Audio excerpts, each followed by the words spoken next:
So our first panel session, New Business Innovation, a Local and Global Perspective. And for that panel, we have Scott Smith and Alex Bruce. Scott is co-founder of Edinburgh-based Route to Market, an innovative business set up specifically in response to the COVID-19 pandemic to support the local restaurant supply chain by creating an alternative way for the public to buy their food and drink. And Alex is managing director at Adelphi Distillery, owners of Scotland's greenest distillery, Ardnamurchan, as well as owners of the Adelphi Selection. Scott, if I can start with you, please. You enjoy the distinction amongst our speakers of representing today's newest business. Route to Market was set up specifically as a response to the sudden closure of the hospitality sector. And today's themes highlight innovative thinking. So your response was a creative supply chain solution that may give delegates food for thought. Can you tell us more about the genesis of that creative thinking? Yeah, of course, Eric, and thanks for having me on.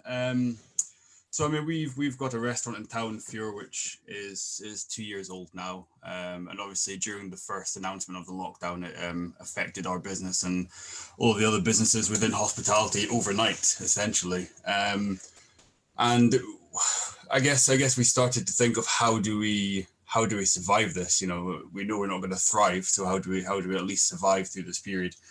And the kind of, I suppose, the more complex routes that we were looking at was takeaway and changing our business model entirely and trying to get our food to people in homes. And then I think in the end, the simplest and more straightforward and common sense answer for us was, well, what's actually the point in us surviving through this pandemic if we come out the other side and the entire supply chain that makes our restaurant what it is aren't there anymore? So we tried to think of a way to support them as well. And it seemed an obvious answer to connect our suppliers with the public directly through a platform that we can create. And we started it very, very simply. We managed to get up and running within 24 hours of the announcement. Very, very quick turnaround, which was huge thanks to an amazing team that we've got who work for us. Very clunky and very quickly grew arms and legs and actually became very successful, allowing us to actually increase our workforce and create a more permanent position in the retail market. Thanks, Scott. Alex, if I can come to you, Adelphi's corporate history couldn't be more different. You'll soon be celebrating your bicentennial as your timeline takes us back to 1826. Although it was in more recent times, your name was revived. In 2014, the distillery at Ardnamurchan was opened. Can you take us through your timeline to understand how you arrived at the Adelphi brand as we know it in 2020? Absolutely, Eric, and many thanks for having us on today. Yeah, after this year, it certainly feels like we're 200 years old. But no, the existing brand is relatively new. It was resurrected, if you like, in 1992. So that was on the back of a distillery on the old orchard site in the Gorbals in Glasgow, which had survived pretty much for 100 years. The buildings, with the great-grandson of that previous owner, resurrected the name, not as a distiller, but as a bottler of third-party Scotch whisky, if you like. So selecting independently whisky that had been distilled and matured by other distillers. So he grew the business from 92 until 2003. It then changed ownership to its current ownership. And I was tasked with basically building the brand, the Adelphi brand. Now, unfortunately, the demand for single malt, which was a category we are very much in, was growing rapidly in the early 2000s. And we very quickly realized that we had too much demand and not enough supply, or at least not enough control over our supply. So we have managed to grow the business to around 26 markets now globally. But we've also had to do some fairly fundamental changes in the last few years. That's interesting. So there is actually commonality here in terms of supply chain and how each of the businesses has developed. Scott, if I can come back to you, we're hearing from some well-established businesses today, but there are a lot of young companies in our audience today as well. What were the challenges you faced as a startup in the current climate? I think for us, although it is a new startup within the current climate, it was very much an adaptation as well of our current company. So I suppose the huge challenge we had was we didn't want to lose any of our current workforce. And I mean, to us, that was a huge important factor of driving forward with this new business. So if we weren't going to be hiring people who are skilled for the new operation that we have, the hardest thing we had was to retrain.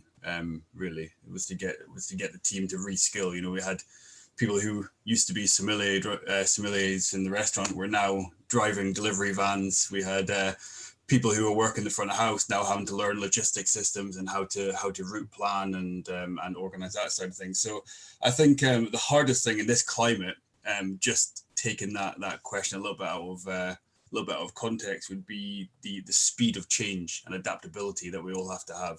I think we all have to be very elastic in how we operate our businesses now. That kind of long-term kind of plan with projections and where you want to see your business, I think in this current climate, you can't really rely on that. You need to really be ready to adapt and change at a minute's notice. And as we've seen with announcements in the hospitality sector, you know, you're getting about 2 days lead time before regulations change. So that adaptability has to be very rapid. Yeah, it's interesting though, you're focusing on people much as Paul did. Alex, if I can come back to you, there's an interesting blend of aged provenance and much more contemporary business thinking as you're seeking to establish yourselves. Following this route, what are your objectives for the Adelphi business? Look, I mean, obviously to keep growing it, but be very flexible and adaptable, which we've had to be, as Scott has just said quite rightly, since the end of March. I was actually on an overseas trip to New Zealand and Australia when lockdown happened, and the chairman was on the phone immediately demanding us back on the last flight out. So we arrived back in Edinburgh pretty much on the last flight out of Sydney, and we had to hit the ground running. And you know, as Scott says, the team is incredibly important. How do you protect it? We didn't know what was going to happen. We didn't know the furlough scheme was going to kick in at the time. You know, you're not only trying to run a business with a skeleton management team, but you're also having to adapt forecasts, so cash flow on a weekly basis rather than a quarterly basis. Everything is instant rather than you know, thought out over a long period as it had been previously. So what I would say that, you know, we started very modestly in 2004 when I joined. We had a little bit of stock. We were exporting to maybe 3 markets, and we grew that as quickly as we could with the demand. But having seen that the supply chain was going to be our Achilles heel by around about 2007, we then had to adapt our way of thinking for the future, even back then. That was when we had the plan to build our own distillery so that we would regain control of quantity going forward. And we hit lockdown year, we hit the pandemic just at the same point that our distillery is coming to mature product. So the first ever release from our Demerken was forecast to be in September this year. But of course, you know, everything changed. And we had to adapt very quickly, not just in terms of our distribution and how we did it, but also around that launch project, if you like. Thanks, Alex. Sticking with you, Alex, distilling, ancient craft, but we're focusing today on modern innovation, and there's already been reference to your development of blockchain technology for your products. What are your latest innovations at Adelphi? Yeah, no, thanks very much to James, if he's still listening, for priming that one. I'm usually bending his ear and boring him and many about blockchain and the uses of it for the food and drink industry. I came across it by accident back in 2015, I think, 2016. And all I had heard of it at the time was that it was associated with Bitcoin, i.e. it was taking potentially the importance of having a bank to transact cash, if you like, out of the equation and allowing consumer-to-consumer transactions to take place honestly, if you like. So it had no apparent reason for being useful for the food and drink industry. But the way it was described to me by this particular company that we are now working with is that it's basically an incorruptible ledger. And it can be a ledger of everything you do. So your supply chain, your manufacture, in our case, our maturation, our bottling, all that production side, right the way through to dispatch and distribution, and then that interaction with the consumer at the other end. So we look at the different aspects. The most important to us is that it provides us with a fully live and incorruptible stock system. So we are able to log everything as it happens live, whether that be the arrival of 20,000 glass bottles or 2 bags of yeast or whatever, right the way through the process where one of our operators might be doing a mashing or a fermentation or a distillation run or filling a cask. All that is put into the system, the stock system, live. It is all then stored in the individual DNA of each cask that is maturing there on site in Ardnamurchan. And when we come to select those casks to bottle our single malt, so in the case of our first single malt, there were 53 of these casks. Each of those DNAs downloads onto the bottle, basically, and is available via a QR code, which can be scanned by the consumer. So that stock system not only helps us, but it becomes a live, interactive communicator with our consumers just by scanning the bottle. It also adds product authenticity because each bottle is digitally encrypted individually. We can track our products to prevent parallel trading. And we have the potential to integrate digitally with the likes of HMRC, who are obviously our all-time adjudicator in terms of making sure that weights and measures convert from barley right the way through to duty paid at the other end. So it has a huge amount of arms and legs possible, all stemming from this amazing incorruptible stock system. Thanks, Alex. Actually, I'm just about to ask Scott about differentiation from the competition, but I want to ask you, does this differentiate you from your competitors in the whiskey market?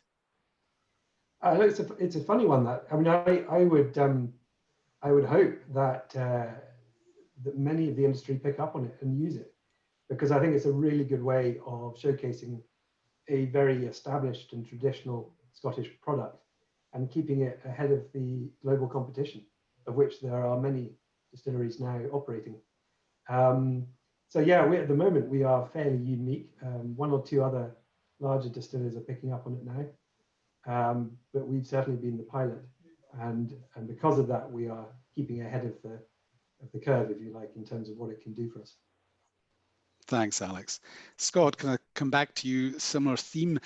Home delivery of fresh produce, it's not new, and there is a lot of competition out there for you. So how do you differentiate route to market from your competition? And maybe related to that is the question, have you seen customer habits changing throughout the past 7 months, which you've had to adapt to? Yeah, absolutely. So, I mean, in the early days when we first started it, to be honest, it was a market which we got in there very quickly. But you had Tesco's, you had Waitrose doing home deliveries, but they were inundated with the start of lockdown. So we kind of filled a gap where we could offer a more independent, more local business for people. So I guess for us at the start to stay ahead of competition, we positioned ourselves as something people needed. Now, kind of 7 months on, we're no longer something that people need. So we need to position ourselves. How do we make ourselves something that people want. So we've had to really look at our product range. We've kind of, from the start, we've very much focused on working with our restaurant suppliers, small independent artisan producers. So what we supply is local to Edinburgh or Scotland at least, and I think that opens up a lot of suppliers that before were inaccessible to the general public, and certainly stuff you couldn't get in the supermarket. So that certainly separated us out a little bit. And then one of the other projects that we actually started in February, which was impeccable timing, was we started our own farm just on the south of Edinburgh, which was initially set up to supply our restaurant, so we could do everything ourselves. We could select the heritage varieties that we wanted to grow and create dishes for the restaurant through that. Obviously, with how things have changed, we're now kind of redeveloping how we're going to be growing that out there to supply route to market. So we're going to be supplying varieties of fruit and vegetables that you just won't be able to get anywhere else. A lot of them just kind of don't have the large scale commerciality that a supermarket would want. But because we can grow it for interest and flavor, then we can do it on a much smaller scale. So we're creating a brand which is much more focused on the quality rather than the quantity, and being very, very selective about who we're working with, and making sure that the suppliers and the producers are getting a fair price for their product as well. So I think ethically, from a customer point of view, we're creating a platform which helps support a much wider selection of the local community. And although they're still able to get their essentials, they can buy it with the conscious knowing that that fair pay is going right down the supply chain and supporting a lot of people. So although that's not something we're shouting about, that's the position that we're slowly now moving ourselves into to make it a more longer term sustainable model. We have no idea how long this pandemic is going to go on for. We have no idea when a vaccine will come, if it comes. So it's important for us to make this a longer term business rather than just a reactionary business, which it was initially. Thanks, Scott. I'm going to stay with you actually. That's interesting in terms of sustainability, because it redefines your USP just now. But I want to come back to a remark you made there. You mentioned the Edinburgh area. Unlike Alex's Whiskey, the freshness of your product, the farm base, it can limit your distribution network. So you're currently delivering in the Edinburgh area. What are your plans to expand your reach and grow from there? To be perfectly honest with you, Eric, we're not looking to expand our reach anytime soon. We want to really become a significant player within the Edinburgh market. That is our, that's where our producers and suppliers are. That's the relationships that I've had over the years working in restaurants. That's where they are. So I want to grow and develop those relationships first, at least for the foreseeable future. I think we've been very lucky as a business, especially a hospitality business, to be able to pivot so effectively and so quickly, and to not only have no redundancies made, but to also restructure and increase our workforce by another 50%. So we've actually managed to expand in that front. And I think if we begin to get a bit too ahead of ourselves on how viable the market is, I think it's a longer way to fall. And I think what we need to do is protect what we have and to develop what we have, and to, as I said, we've gone from a business which was something that people needed to we're now trying to make ourselves a business that people want. So for us, it's about developing the brand. That's our expansion right now, is developing the brand into something trusted and something reliable and something of quality. That's very interesting, Scott. Thanks. Alex, can I come back to you? Now, we know that different parts of the food and drink sector have been affected by the pandemic in different ways, and it's very much determined by an operator's supply chain in terms of suppliers, distributors, and ultimately consumers. How's the pandemic affected Adelphi, and how will it shape your business going into its third century? Yeah, I mean, this is obviously the absolutely fundamental thing. And I would say it's not just the pandemic. As James was very quite rightly pointing out earlier and getting lots of questions on it, it's Brexit looming as well. So it's really good to hear, with the likes of what Scott was saying about we have this new ability to go to focus on the consumer and to try and persuade the consumer to cut out some of the supply chain, to strengthen, what supply chain we have remaining, if you like. And I think that focus is hugely important, and hopefully we can continue to benefit from that direct to consumer interaction, if you like, post pandemic. In terms of what we've had to do, going back to April, we had to hit the ground running. We had a business which was very traditional. We produced a product, in our case, whiskey, which was then sold to distributors and importers around the world. And when the orders were placed, the lorry would turn up at the door and it would be shipped. And it would probably go by ship or air and arrive in anywhere from Taiwan to New Zealand. Then go to through the distribution channels there to retailers, and eventually end up in a consumer's cupboard or shelf, or hopefully open on the table. So that was the traditional way of doing it. In April, we saw that there would be issues in using that traditional method short term and possibly long term. And more importantly, we were not going to be able to support it because we won't be able to get on the planes and do the usual whiskey fairs, whiskey events, actually in person on site. So we started with a retailer in Edinburgh who have a very good online presence, and we built this virtual network of events globally right from the early April. The first tasting we did, or the first event we did, just for the UK, was for about 200 people. And they've been anything from 20 to 250 all over the place, from Taiwan again to Australia to New Zealand. The only difference being that here in the UK, we can do them at sensible hours of the day. We have already now completed successfully a tasting at 6 o'clock in the morning, UK time for New Zealand, and various other strange hours. So yeah, you have to be able to adapt, both in terms of the working day, but also in terms of who's going to be on the other end of the screen. But it does let you get direct to consumer, which is fantastic. It lets you build that relationship much more easily. It lets you see the consumer in their environment rather than at a whiskey show or something where you don't really get to know them properly. And on the back of that success, we have actually been able to launch our first Ardnamurchan whiskey virtually. I mean, we have done a 16,000 bottle launch globally without even leaving our office, which has been fantastic. And I think the longest it survived in any UK retailer was 7.5 minutes. So it hasn't even landed on shelves yet. It bypassed them.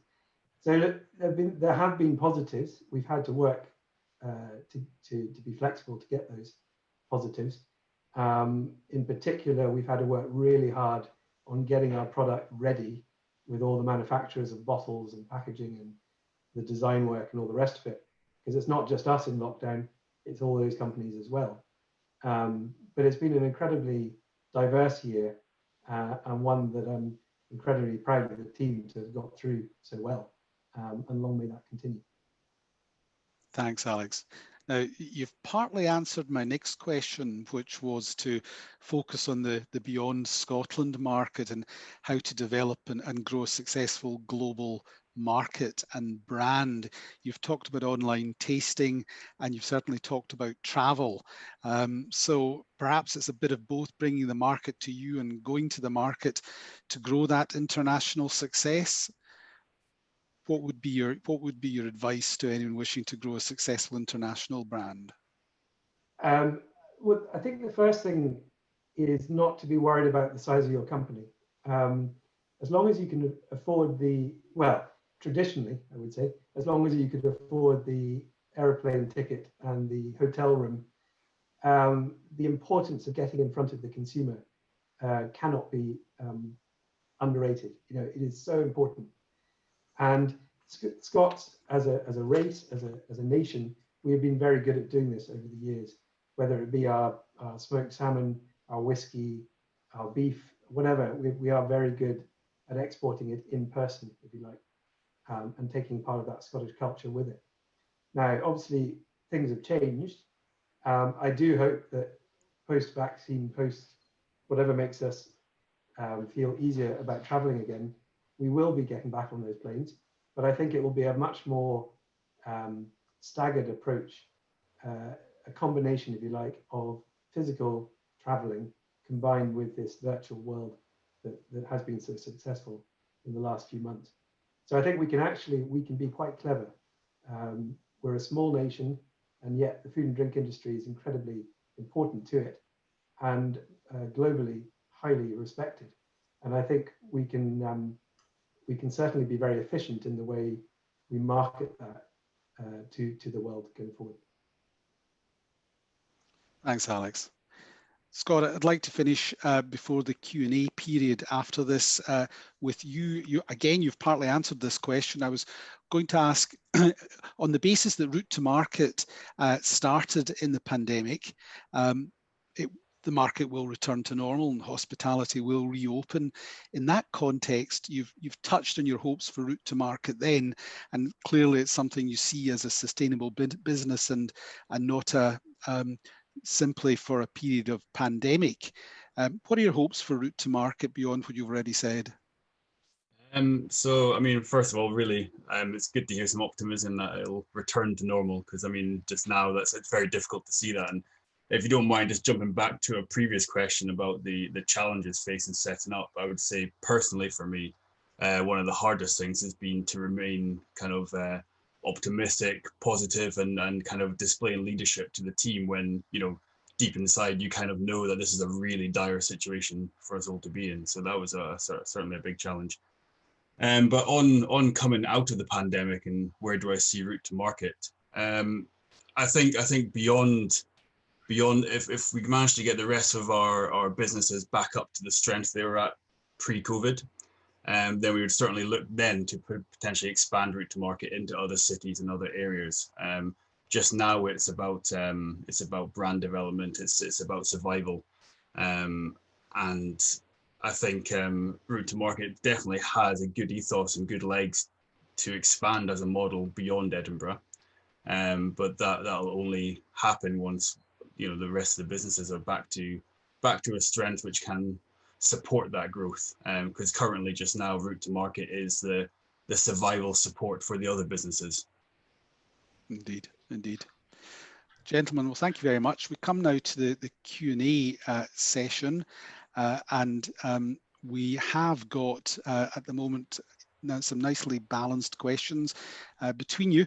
First one for you, Alex, from Gary Lutit, who apparently has an Isle of Jura 21-year-old from your selection, which he is not sharing with anyone. He wants to ask you, and we've touched on this to some extent already, has the COVID-19 health crisis altered your export pattern in a significant way? Very good question. First of all, if I can just say thank you for acquiring one of our independent bottlings. And as with all Adelphis, the cork will self-destruct within 2 weeks, so you better open it. No, more seriously on the export, look, in the very early weeks of the original lockdown, there were a few markets where we couldn't ship to, and it wasn't because the haulage wasn't running. As James said earlier, the haulage, you know, getting product to market has been absolutely fantastic, considering what's been going on. Haulage was running, but certain markets, being an under bond or duty-free product, you know, going from bonded warehouse to bonded warehouse, the receiving warehouses were closed, and there was no other way of getting it in tax-free into the countries. I think probably no more than 3 countries had that issue, and it was no more than maybe April before it was resolved. Other than that, if anything, demand has been higher, not just in the UK, but overseas as well. And you have to think, without obviously getting into the concerns of potentially too much alcohol being consumed when there is little else to do, there has certainly been an increase in demand of whiskey from consumers who have got more time on their hands, who are looking at maybe better quality things in life when they can't go to work over lockdown, etc. So yeah, it's swung in roundabouts, early issues, but certainly strong demand, and we really haven't noticed any downturn since May anyway. Thanks, Alex. Scott, question for you from Martin Sloan, who's apparently a big fan, who placed an order in week 1 and is still a customer. Now, to some extent, you've already answered his question regarding the permanency of route to market. He's obviously keen on that supply continuing, and you have answered that. But can you develop the next point he makes, which is the extent to which you've got a concern that we're all victims of consumer habits, and we've touched on that as well, but a concern that people drift away from quality shopping locally and back to the big supermarkets and the discounters? Yeah, of course. Well, first of all, thank you, Martin, especially for sticking with us, because I know the first few weeks were a little bit clunky operating systems, to say the least. It's not the website it is now.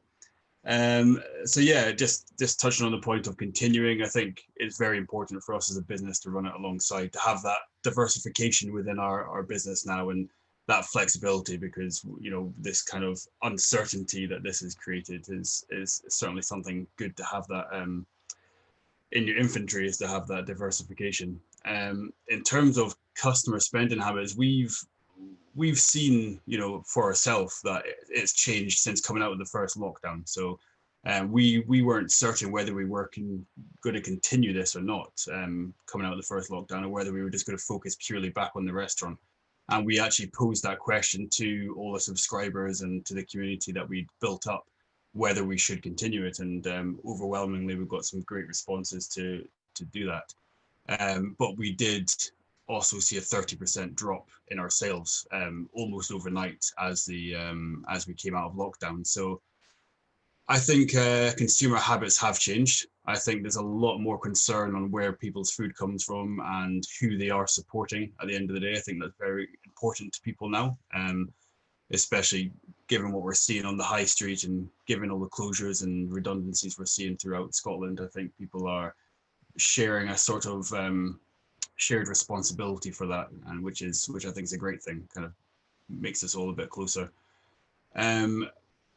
But in terms of where that's going to go, it's difficult for me to predict, to be honest with you. I mean, we've kept route to market going because it's really important for us and for our business, and we've restructured our company hugely in terms of drafting people out of their current operational roles into a new business to retain jobs. But in terms of the consumer habits, I think as soon as convenience comes back on the table, I think the majority of people will take convenience over what is the longer term benefit for the local economy. Unfortunately, I'm not saying that's a majority, but that's a 30% decrease kind of highlights that fact as well, that people will go back to what's easiest at the end of the day. So I think if we want to see longer term sustained consumer habits, I think that's got to be coming from the work of our governments. That's got to come from the smaller businesses kind of coming together on a collaborative basis, like we did during the first lockdown, on a longer term period, because there was definitely a sense of community which drove that in the first initial lockdown. And I think if we start to see that becoming more sustained, then I think we'll start to see the consumer habits shifting in my opinion, the right direction. Yeah, and I'm reminded of James's remarks earlier on about the good nutrition agenda as well, which is a huge box you can tick. Okay, we've only got a couple of minutes left in this Q&A. section. One for you, Alex, and I'm so glad that the person posing the question has identified himself, because Alex, you will recognise him immediately. This is from Ian Sterling at Arbiki. I presume it's the same Ian Sterling, who is thanking you, Alex, for an excellent insight. Carrying on from your sustainable focus, he's asking a question which he and others will have an interest in the answer to. Which global markets do you see as being key for selling luxury, sustainable spirits? Good afternoon, morning. Is it still? Yes, Ian. nice to hear from you. Look, I think there's two answers to the question, and I will keep it very brief, looking at the time. I think it's important that we never forget our established markets. It's all too easy to keep looking where the grass may be greener, and this will be especially important post-Brexit, when it'd be far too easy to try and bypass the confusion of Europe if it happens, and look elsewhere.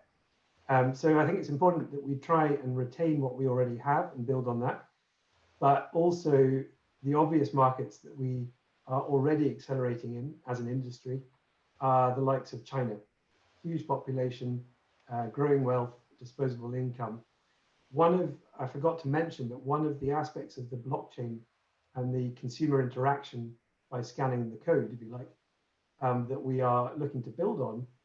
So when you scan it with your phone will give an approximate location through the GPS on it built in. And there is an ability, therefore, to offer the language of that location as a translation, if you like, for all the material stored in it. So especially when you get into markets like China, you have the option very easily of switching to Mandarin based on the location of the scan. And little tools like this will be hugely important, I think, in helping our products reach large and important markets like China.